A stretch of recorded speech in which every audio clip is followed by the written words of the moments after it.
দেশের জনপ্রিয় সঙ্গীত শিল্পী তাহসান খান নতুন গান প্রকাশের পাশাপাশি টিভিতে একটি অনুষ্ঠান উপস্থাপনা করছেন তিনি। পাশাপাশি অভিনয় সরব তিনি। গেল ভালোবাসা দিবসে প্রকাশ পেয়েছে তাহসানের গাওয়া জনম জনম শিরোনামের একটি গান। আসন্ন ঈদে মুক্তির অপেক্ষায় থাকা জঙ্গলি সিনেমার জন্য গানটি গেয়েছেন তিনি।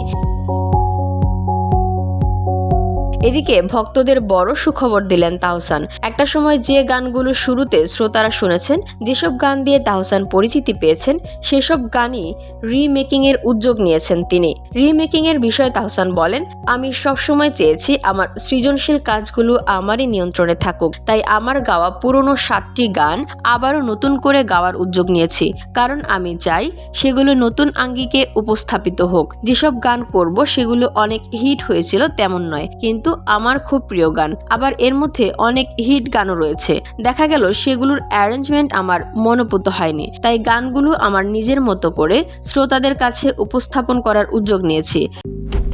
মালয়েশিয়ান প্রযুক্তিতে তৈরি অত্যাধুনিক cleaning machine modern vacuum cleaner যে কোনো ধরনের ধুলো ময়লাকে পরিষ্কার করে ঘরকে করে তুলুন চকচকে ও আকর্ষণীয়।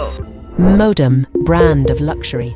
তাহসান আরও জানান, সেই গানগুলো হচ্ছে একটাই তুমি, মন কারিগর, কেউ না জানুক, চাইলে আমার, তোমার আমার, বৃষ্টিতে প্রাকৃতিক, প্রেমাতাল।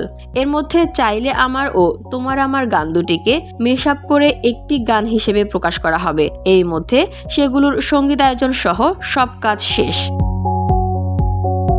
BOD Bangla news desk.